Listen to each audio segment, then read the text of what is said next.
Halo, selamat datang di podcast Rumah Degiri, Rumah Demokrasi, Gagasan, dan Inspirasi.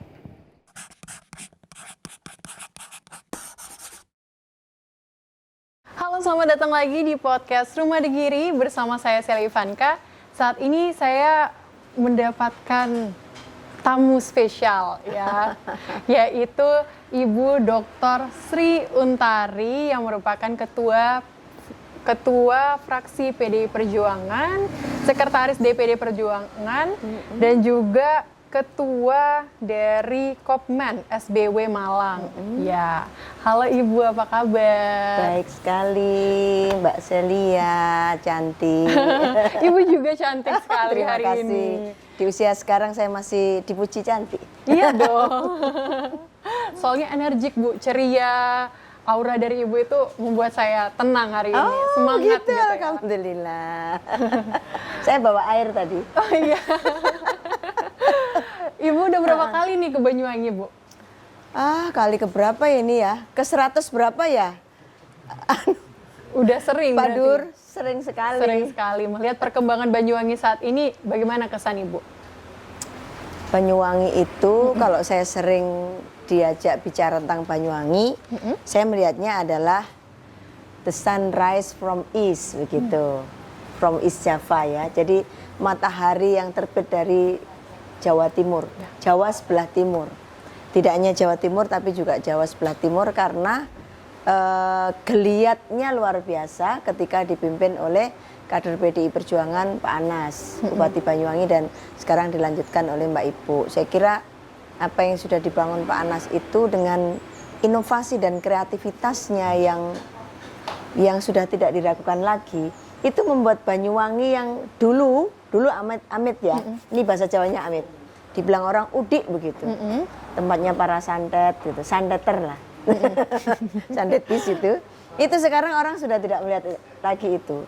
Kita lihat ada hotel-hotel berbintang, kita lihat ada kampung-kampung yang sangat kreatif, sehingga hari ini saya bisa melihat di sini ada kreativitas makanan, ada craft, ada apa ya, semua yang bernuansa kreatif ada di sini. Sampai itu ada udang Banyuwangi ya itu ya? Iya, udang Banyuwangi. Kopya, udang itu hal-hal yang menurut saya bisa menjadi sebuah suguhan yang sangat menarik untuk melihat Banyuwangi, belum lagi alamnya yang indah. Wah, luar biasa. Tadi Dan udah tidak ada yang punya lagi apa? Apanya, Bu? Ambang emasnya yang Wah, iya, bener banget, satu-satunya ya. satu-satunya. Ibu tadi sempat makan makanan khas dari Banyuwangi gitu kan. Ada durennya juga. Gimana rasanya, Bu? Rasa durennya kayak duren gitu. Masa ada ya kayak Manggis duren gitu kayak ya? mangga. Jadi ada 3 jenis durian yang saya makan tadi. Durian Songgon, durian yang ini durian apa itu tadi ya? Mana? Jopuro. durian Satunya yang Jopuro. pertama durian apa tadi Mas saya? Songgon. Ada 3. Ya. Semuanya enak, tapi yang terakhir itu yang apa ya tadi itu kalau orang Jawa bilang meduk. Manis tapi meduk. Jadi kalau kita makan ketela ya, pohong itu, kalau bahasa Jawa ini pohong, itu kalau dikupas lalu didang, dikukus, terus dia anget dimakan tuh, itu namanya meduk. Nah, durian itu rasanya kayak gitu. Dan saya merasakan ada durian meduk itu di sini. Yang durian songgon, yang kuning, yang kayak durian montong itu enggak meduk tapi enak. Semuanya ya, enak. Hanya yang terakhir itu rasanya meduk kayak sukun rasanya. Kayak itu ketela pohon yang baru dikukus. Next nanti bawa pulang ya, Bu ya? Pengennya bawa pulang tapi pasti baunya luar biasa. Ya, kalau gitu harus sering ke Banyuwangi kalau gitu, Bu. Nanti saya minta untuk dikirim lewat laut saja. Ya, siap. Nah, Bu Sri Untari ini sebagai ketua partai dan juga ketua umum Sekretaris. koperasi. Sekretaris partai dan juga ketua umum koperasi dan UMKM. Melihat UMKM di Indonesia khususnya di Banyuwangi ini bagaimana sih menurut Ibu? Secara umum Indonesia berlimpah UMKM-nya. Jadi kalau saya dengarkan laporan Menteri Koperasi itu sekarang tidak kurang dari 60 juta UMKM di Indonesia yang mereka mampu mengangkat ekonomi Indonesia lewat semua produk yang mereka munculkan. Nah, sebenarnya apalagi kalau di Banyuwangi sebagai sebuah tempat di mana sangat inovatif ya bupatinya, sehingga menumbuh kembangkan bagaimana semua orang menginginkan adanya, jadi pemikiran-pemikiran yang liar dalam tanda petik ya, itu diberikan tempat sehingga akhirnya menumbuhkan sebuah ide-ide dan gagasan baru yang di situ original gitu. Contoh saya barusan tadi makan serabi. Ada serabi ala Banyuwangi yang ada serundengnya. Saya belum pernah makan serabi seperti itu. Biasanya kasih santan. Yang tradisional, yang nggak kontemporer kasih santan. Nggak tahu itu tadi ada serabi pakai serundeng. Tapi menurut saya rasanya juga enak dan tidak, karena ukurannya agak besar jadi dipotong-potong begitu bisa lebih enak dimakan kayak gitu. Jadi kalau menurut saya ya Banyuwangi ini surganya UKM juga. Apalagi pemerintah daerahnya juga aware terhadap UKM-UKM seperti ini. Baik, Bu. Melihat saat ini kan kita hidup di era digital ya, Bu ya. Apalagi mau masuk 5.0 saat ini, teknologi kayak gitu. Gimana mungkin teman-teman UMKM saat ini menurut Ibu dari sudut pandang Ketua Koperasi ya, Bu ya, untuk agar teman-teman UMKM ini memanfaatkan digital ini, memanfaatkan era teknologi untuk mengembangkan UMKM ke depannya. Ya, jadi kemarin kami Rakernas, Rapat Kerja Nasional di Surabaya, di Kopin ya, saya ketua umumnya. Salah satu tematikal yang kami angkat adalah digitalisasi koperasi dan UKM. Nah, itu kenapa harus seperti ini? Ini tuntutan zaman. 10 tahun lagi uang kartal sudah nggak ada, ya, uang kertas sudah nggak ada, maka dia akan berganti menjadi uang digital. Nah, beberapa marketplace besar dan e-commerce besar sudah memulai itu, maka jangan ketinggalan, para UKM harus ikut itu, pemasaran online, kemudian alat pembayaran digital. Maka saya sebagai seorang ketua umum Dekopin sudah meluncurkan namanya KOP.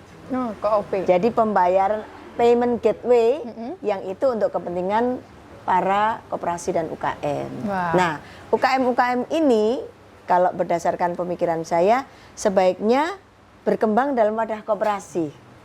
Sehingga ada pembinaan, ada permusyawaratan bersama dalam bentuk gotong royong di rapat anggota, ada permodalan yang bisa digagas sendiri di situ. Sehingga kalau Degiri ini bisa menginisiasi UKM-UKM, misalkan UKM batik, UKM kopi, UKM apa saja itu ya, handicraft semuanya bisa diinisiasi untuk mereka menyatu dalam bentuk koperasi. Koperasinya apa? Koperasi produksi aja. Koperasi produksi, apa yang diproduksi? Mulai produksi udang, produksi kopi, produksi handicraft, produksi baju, semuanya koperasi produksi. Lalu kita gandeng, siapa yang digandeng? Masyarakat. Elemen-elemen masyarakat, misalkan pemerintah daerah, kemudian kelompok-kelompok masyarakat yang memiliki massa, yang mereka butuh baju, mereka butuh kopi, mereka butuh. Nah, ini saya sarankan untuk Degiri ini bisa menjadi rumah koperasi. Amin. Jadi para UKM-UKM ini, teman-teman semua di sini mendirikan koperasi, cukup 9 orang.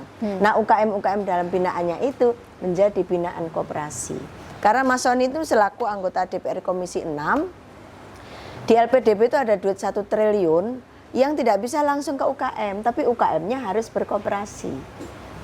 Nah, disitulah kemudian mereka kumpul jadi satu di situ, sehingga nanti akan ada landasan sifatnya bisnis tapi ada ideologinya dikit. Karena apa?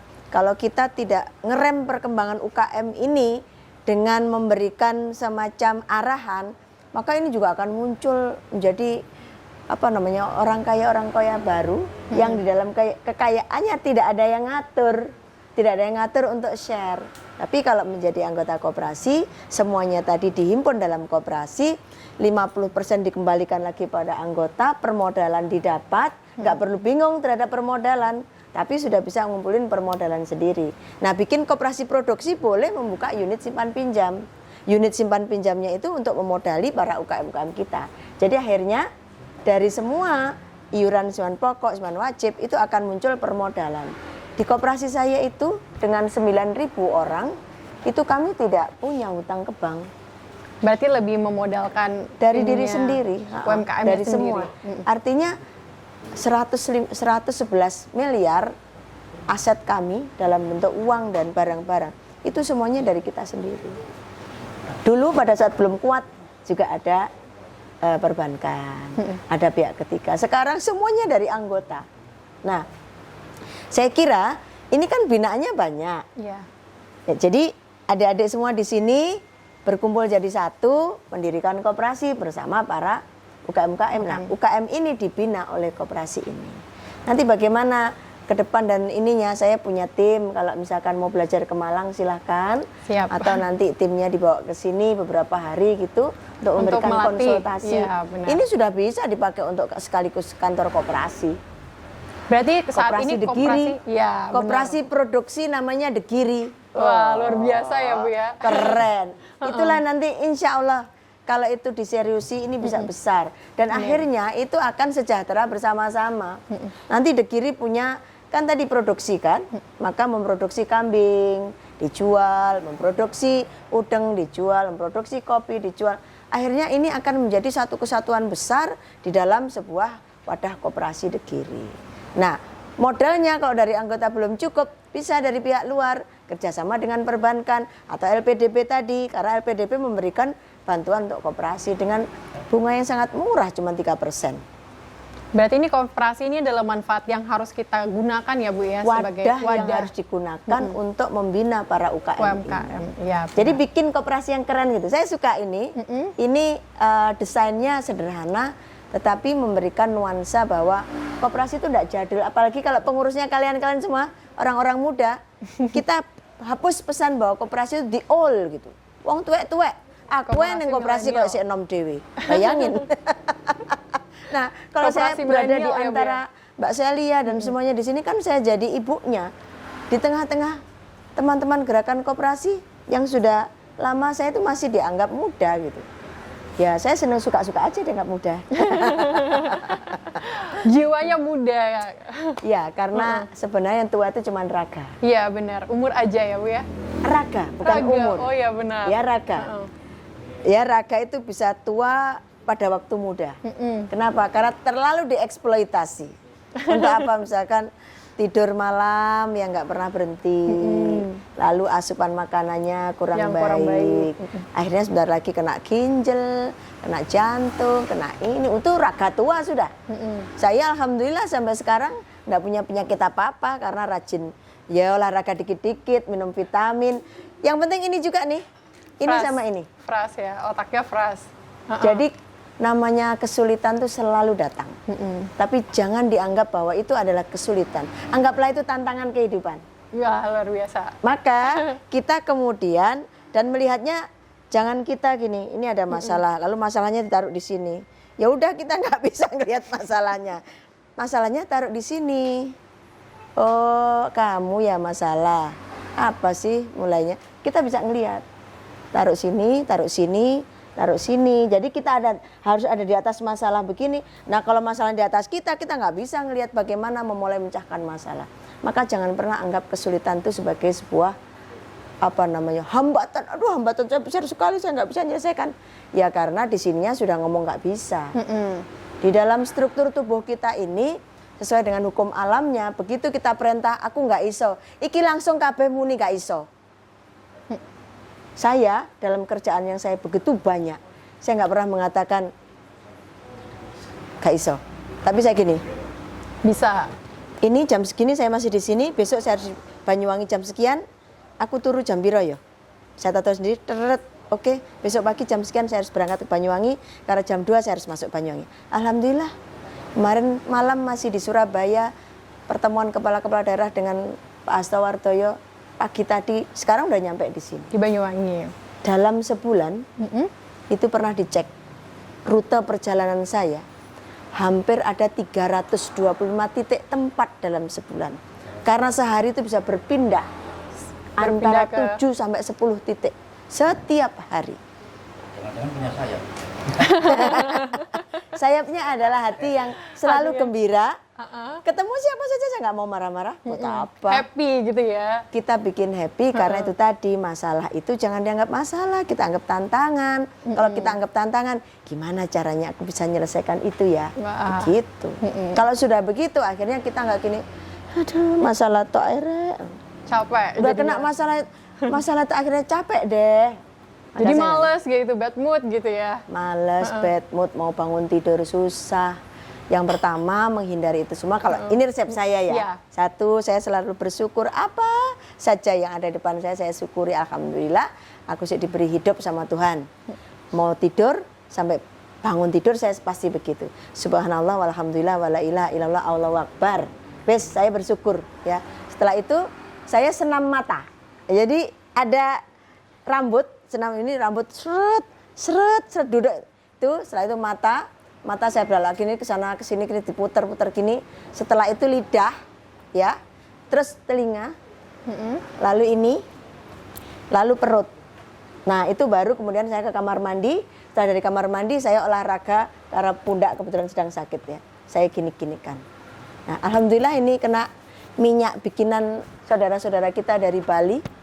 Itu kok sembuh. Sembuh. Nah, jadi gitu. Setelah itu tiap hari kan kita pasti ketemu dengan banyak masalah. Kamu bilang, Bu, saya gimana, Bu? Sebentar ya, tunggu di situ ya. Gitu, Iya. tunggu di situ. Saya mau ke sana sebentar, tunggu sebentar ya. Oke, masalahnya apa? Bu, ini loh Bu, anak saya ini. Ojo nangis sih. Diem dulu, jangan menangis. Setelah itu, apa lo angele wong mek ngene tok gitu. Biasakan dengan seperti itu, maka tidak akan selalu akan datang masalah karena itu mendewasakan kita. Ya benar. Tapi saat kemudian kita bisa mengatasinya bersama orang lain, orang-orang membutuhkan kita rasanya kayak bahagia. Nah, pupuk itu mengambil itu sebagai kebahagiaan kita. Sudah membantu orang. Ya, Itu lakukan terus day to day. Lalu jangan pelit informasi, jangan pelit ilmu, ya jangan pelit uang kalau punya. Kata orang-orang sepuh apa? Cedel iku cuel. Tahu cedel? Enggak, Bu. Cedel iku pelit. Oh, pelit. Itu cuel gini. Weweh itu oleh. Memberi itu pasti akan mendapatkan. Karena ini hukum alam. Hukum tarik menarik namanya. Ada 12 hukum alam. Salah satunya yang sebenarnya kalau orang mau, sebenarnya ke-12-nya itu adalah satu kesatuan. Tapi yang biasa dipakai orang itu adalah vibrasi, sebab akibat, tarik menarik. Begitu. Itu coba lakukan aja. Next day ya tak ajarin. Sekarang nggak cukup. Nanti Itu panjang ya kita belajarnya nanti ya. panjang. Kalau mau, ya saya kan selalu ditanya, Bu Untari kok nggak pernah capek ya? Sebenarnya bukan nggak. Kalau mau dirasakan ya capek. Dia saya ajak gini, capek. Ayo kita minum vitamin, ayo kita makan supaya nggak capek. Ntar kita balurin apa yang selesai, nggak jadi capek. Pakai mandi air panas, sudah. Sudah. Soalnya masih banyak orang yang membutuhkan ibu di luar sana untuk memberikan edukasinya. Mungkin kayak itu, gitu. sehingga kita merasa hidupnya bermanfaat. Iya benar. Akhirnya membuat kita merasa nggak lelah. Iya. Maka jadilah kita ini cahaya untuk yang lain. Kalau kita bisa memberikan cahaya dari diri kita untuk seputar kita, maka kita akan terus dicari orang. Nah, dicari orang itu namanya manfaat. Benar. Entah itu dicari orang buat dihutangin duit, ya juga begitu, terbiasa. Manfaat gitu ya, Bu. Tapi kan manfaat, nanti belum tentu kita memberikan uang. Kalau kita punya, kita kasih. Tapi kalau kita nggak punya, ya nggak usah dimarah-marahi kan gitu kan. Akhirnya kan, oh iya duitku mek sakmene wis yo, tapi kok sambil dikasih tahu. Benar. Ibu ini sebagai wanita yang luar biasa menurut saya karena Alhamdulillah. berpolitik tapi juga melakukan kinerja-kinerja lainnya. Karena satu tagline yang sangat menyentuh saya membaca artikel ibu nih. Oh iya. Saya baca artikel ibu tuh bilang kalau misalnya ibu dari dulu tuh sudah berkooperasi dulu sebelum berpolitik. Iya. Kayak gitu. Mungkin ibu bisa menjelaskan sedikit ke teman-teman dan juga buat perempuan saat ini bagaimana kita sebagai wanita untuk lebih aktif dan produktif di masa Iya. sekarang. Yang pertama, kalau ngikutin saya, perempuan itu jangan sekedar jadi konco wingking, teman belakang. Para laki-laki juga jangan tempatkan istrinya itu cuma di belakang tok, tapi tempatkanlah dia tetap sejajar dengan kalian. Karena berdasarkan hukum agama Islam, kita diambil dari tulang rusuk laki-laki. Artinya tidak diambil dari otak sini, tidak diambil dari kaki. Jadi dia itu jajar begini nih, setara begini. Nah, sehingga ini pesan ibu saya yang saya amanati, cah wedok iku aja ora nyambut gawe, Nduk. Perempuan tuh jangan tidak bekerja, Nak. Kenapa, Ibu? Tanganmu ojo ngene terus nang bojomu. Tapi usahalah kamu ikut berusaha, karena suatu saat nanti keluarga tuh selalu ada yang namanya geseh pemikiran. Digeseh pemikiran itu bisa berpisah atau dipisahkan oleh Allah. Saat kita nggak bisa manage sendiri, nggak bisa punya pendapatan sendiri, lalu ditinggal suami, bingungnya kan setengah mati, kelimpungan. Nah, maka satu, perempuan memang harus punya penghasilan sendiri, itu di samping untuk jaga-jaga seperti, tapi untuk juga eksistensi dirinya terhadap masyarakat. Coba ya. kita beli lipstik, katakanlah 100.000, suaminya uangnya tinggal 750. Pak, aku beli lipstik ya, harganya berapa? 150. Mal amat sih, bibir gitu aja dikasih lipstik 150. Ngapain nggak cari yang 25.000 atau cari yang diskonan? Itu karena dia harus minta izin dulu mergo uangnya bojone. Kalau punya uang sendiri, mau beli lipstik harga 4 juta sampai harga 50.000 kan no problem. Iya. Karena Gak ada yang dia marah, ya nggak ada kan? yang marah. Maka itu menjaga. Yang kedua, bagaimana kita ini menjadi perempuan itu memiliki pengetahuan yang cukup. Saya kemarin bicara di depan Genre itu generasi berencana BKKBN, yang mereka baru mau menikah, termasuk kayak kamu, Nak. Jangan pernah kita itu jadi ibu tidak punya pengetahuan. Kenapa? Karena sejak 1000 hari pertama, ya, 1000 hari pertama mulai terjadinya pembuahan antara sperma dan sel telur sampai anak umur 3 tahun, itu kecenderungan kepada ibu itu sangat tinggi. Sehingga semua doktrin, ini bayi keluar ya, putih dia. Yang banyak memberikan doktrin adalah ibunya, bukan ayahnya. Karena dia digendong, disusui, sambil disayang-sayang. Anakku sayang, besok gede jadi opo, ditanya-tanya sendiri, ngomong-ngomong sendiri kayak orang edan kan. tapi itu dilakukan sama ibu. Maka ibu harus cerdas, menyusun gizi keluarga, menunya nggak harus mewah, tetapi yang memenuhi syarat-syarat sehingga pertumbuhan anak-anak itu bagus. Nah, kemudian yang ketiga, satu, ibu mandiri, ibu harus cerdas. Yang ketiga, ibu itu memancarkan cahaya kehidupan untuk anak-anaknya. Jangan sebentar-sebentar, aduh kamu kok nangis saya nak ibu tak mati aja daripada awakmu nangis terus. Baru nangis udah gitu ya? Iya, udah capek pikirannya, gitu. mintanya mati gitu, karena anaknya nangis terus. Nah, karena dia masih begitu sangat menempel kepada kita, sangat berharap ke kita, maka kita harus punya produksi cahaya kehidupan. Saya kalau menyebutnya cahaya, karena saya juga tiap hari kalau habis sholat saya berdoa, Allah memberikan cahaya pada saya. Ini cahayanya terpancar hari ini. Sangat luar biasa cahayanya ya hari ini. Nah, jadi kayak gitu, sehingga anak-anak saya kalau ketemu sama anak-anak muda kayak kalian, sama laki-laki, tak bilang sama kalian semua, para laki-laki jangan merasa nanti menjadi superior di dalam rumah, ya.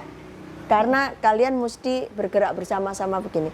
Kalau superior, mana suruh ambil air di situ, ma ambilin air di situ ma, dia sendiri nongkrong gini ya, amit-amit ini, nongkrong baca WA, ma tolongin dong ambilin air putih, ma tolongin dong ambilkan rokokku, ma tolongin dong ambil. Kalau begini ini lama-lama kalau perempuan yang keren selentik tas. Emangnya kamu nggak punya tangan, nggak punya kaki? Geram ya Bu ya? Geram kan? Nah, maka kita harus belajar bagaimana saling menghargai. Nah, ya benar. Di belajar saling menghargai itu harus diciptakan pada saat membangun hubungan. Tidak hanya pada saat tidak ketika setelah menikah, tidak. Sebelum menikah. Sudah harus dibangun jiwa-jiwa. Sudah harus dibangun jiwa-jiwa kebersamaan bahwa kita hidup bareng, mari kita susah senang ya bersama-sama. Saling melengkapi ya Bu ya. Nah, Bu, berkait dengan oh ya. koperasi tadi ya. Oke. Saya dulu adalah pembina koperasi, koperasi wanita. Sebelum jadi anggota partai, sebelum jadi promek. Nah, saya jalan di koperasi wanita, orangnya pinter-pinter, rajin-rajin, tapi takut sama dinas koperasi. Wah, ibu jangan gini. Aduh Mbak Untari, takut saya Mbak Untari. Lah dikongkon apa Mbak dinas koperasi nih, saya bilang gitu. Dimarah-marah ini, bikin laporan keuangan jelek dimarah-marah. Nanti saya wongi. Secara pribadi saya tanya, nanti bulan depan kesini lagi atau pas RAT itu marah-marah. Saya mikir di sana kok kabeh sambat ngono ya. Terus saya pikir gini, aku kepengen menolong mereka. Tapi saya belum mengerti konsep advokasi loh ya. Saya cuman aku pengen menolong mereka, aku iso ngomong, saya punya pengetahuan, saya pengen nolong mereka. Terus saya cerita sama teman-teman katanya, oh Mbak Untari kudu dadi anggota DPR begitu. Loh, jadi anggota DPR. Terus kemana caranya? Harus daftar ke sebuah partai politik. Waktu itu ada Pro Mega, belum PDI Perjuangan. Saya masuk ke sana. Kenapa kok saya tidak Golkar, tidak P3? Karena saya baca ada Bung Karno di situ. Wow. Nah, Jiwa-jiwa Bung Karno ya. saya baca ADART. Saya masih ingat betul. Saya mana ADART-nya, saya mau baca apa peraturan partainya punya apa. Saya baca. Akhirnya ya wes saya ikut Promek. Wes bertempur dangdong kayak gitu itu. Sudah sampai jadi PDI Perjuangan dan saya kemudian tahun 99 dicalekkan nomor urut kelima, kursinya dapat 4. Jadi saya kan enggak dapat. Kalau kursi sendiri kan enggak boleh. Akhirnya tahun 2001 saya diberi amanah oleh Bu Mega menjadi sekretaris DPC Kota Malang 3 periode sampai sekarang sekretaris DPD ini 2 periode. Jadi kemudian tahun 2004 ada pemilu, saya nomor 1, saya juara 1 di dapil saya. Wow. Terus berikutnya sampai 4 kali terus juara dapil saya masing-masing. Dan saya tidak pernah membagi uang. Ini mungkin yang membedakan. Saya nggak pernah membagi uang. Karena saya punya captive market. Siapa mereka? Orang-orang koperasi itu. Benar. Itu captive market saya. Ada 9.000 lebih anggota saya yang mereka punya suami, punya anak, punya cucu. Nah, saya kerja aja untuk mereka sampai punya gedung besar. Maka tadi saya bilang kalian bisa nanti next day dolano ke Malang ya. Iya. Tak tunjukin supaya kalian tersupport. Iso kok degiri seperti itu. Ya. Karena itu juga nggak ada bantuan pemerintah. Nah, jadi kemudian saya jadi anggota dewan itu dan saya betul seluruh advokasi untuk urusan koperasi saya ada di depan. Ya sampai hari ini akhirnya sama teman-teman Indonesia diminta jadi ketua umum di Untuk membantu masyarakat ke depannya terus. Masyarakat. Apalagi saat ini nih di masa pandemi ya Bu ya. UMKM cenderung merasa cenderung turun. Kira-kira saran dari Ibu apa nih untuk UMKM saat ini di era pandemi? Yang pertama tentu saja dari semua teknis-teknis itu pertama adalah penyerahan diri berupa kesabaran. Saya selalu awali dengan itu. Sabar dan bersyukur dulu bahwa kita masih hidup. Setelah itu gunakanlah pikiran kita untuk melihat di sekitar kita apa yang bisa kita kerjakan. Contoh misalkan sekarang anak-anak sudah mulai sekolah walaupun hanya paruh waktu. Ya nggak apa-apa jualan lagi cilok, jualan lagi kerupuk atau pecel atau apa saja. Melihat potensi di seputarnya terlebih dahulu. Wah. Harus pinter melihat potensi di seputarnya. Kadang-kadang kita melupakan potensi. Kayak tadi Mas Sony cerita tentang kambing. Kambing ini kan ada kotoran.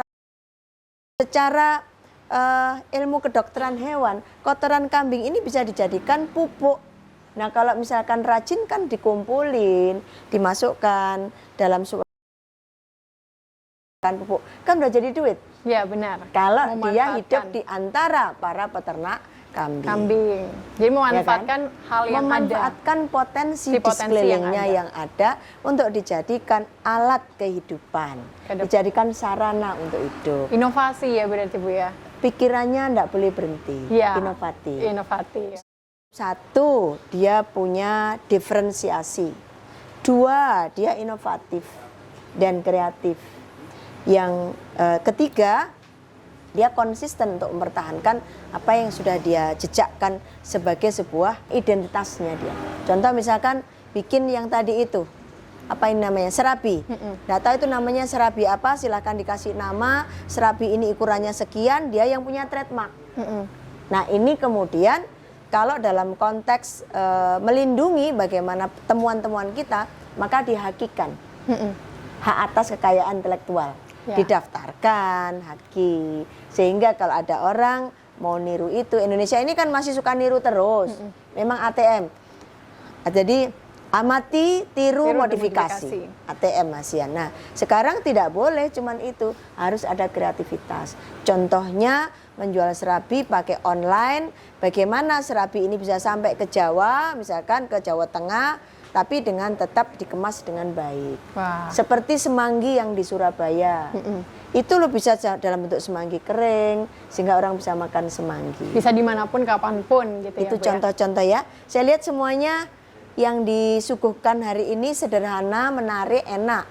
Contoh kayak misalkan bikin meja seperti ini. Ini kan juga kayu-kayu sisa, tapi dimanfaatkan dengan baik. Jadi ini inovatif. Benar. Sehingga tidak perlu mahal di masa-masa sekarang, tapi manfaatkan segala sesuatu yang ada di sekitar kita. Oke.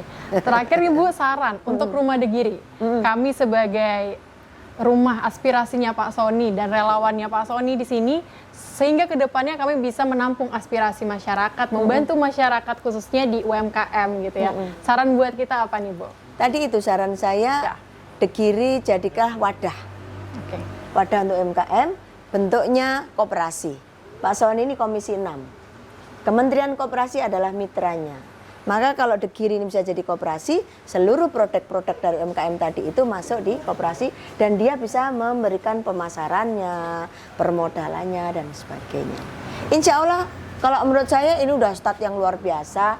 Dipoles dikit aja pakai organisasi, diorganize dengan baik. Katakanlah next day ya. Namanya orang itu kan kita tidak selamanya ada di tempat kita sekarang. Tapi ini akan tetap menjadi legasinya Mas Sony. Ya. Koperasi produksi De Giri. Isinya memproduksi makanan, bisa memproduksi batik, memproduksi daging kambing, ya kambing potong, produksi bakso dan sebagainya. Kalau misalkan di sana dibutuhkan juga yang namanya permodalan, dirikan di situ ada unit simpan pinjam. Tapi jenisnya koperasi produksi. Jarang sekali koperasi produksi. Hanya koperasi susu, kemudian koperasi apa ini? Nggak banyak koperasi produksi. Maka saran saya itu sehingga akses dari pemerintah berupa permodalan itu bisa diambil.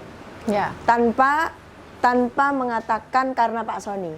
Ya. Begitu loh ya. Tetapi ada wadah yang memang sudah dibuat yang itu akan berlanjut terus dan itu bisa jadi tempat hidup kita. Yang sekarang saya pimpin itu karyawannya yang di dalam itu 89 orang. Yang di luar 400 orang lebih.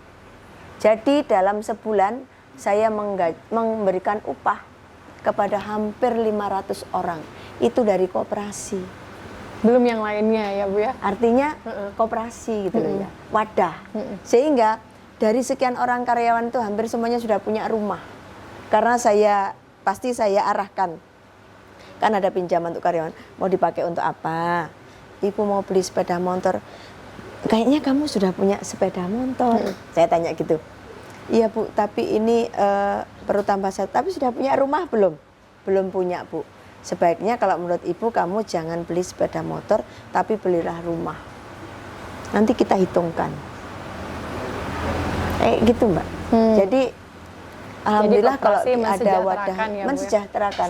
Karena saya sangat menyarankan Indonesia ini apapun bisa dalam bentuk koperasi. Ya.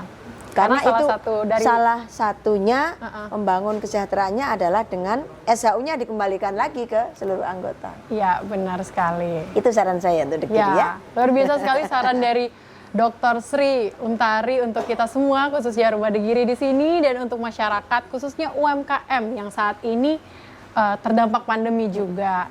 Saran dari Bu Untari sangat baik sekali buat kita semua, yaitu memanfaatkan koperasi sebagai media mensejahterakan masyarakat. Ya gitu. Dimulai dari Rumah Aspirasi Bung Sony Dana Paramita STD koperasinya bisa jadi Koperasi Produksi Degiri. Wah, luar biasa. Wah. Nanti dia akan menjadi satu-satunya anggota Komisi 6 yang sudah mendirikan koperasi.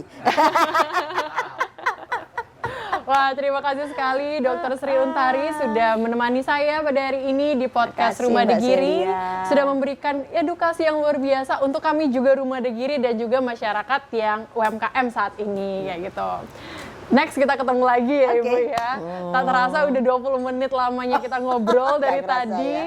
Luar biasa sekali masukan-masukannya. Oh, mungkin sekian bersama saya Celia Ivanka dan Dr. Sri Untari. Terima kasih. Saksikan Mbak terus Celia podcast Ivanka. Rumah Degiri setiap hari Jumat jam 7 malam di YouTube podcast Rumah Degiri. Terima kasih, Bu. Sama-sama. Salam untuk semuanya.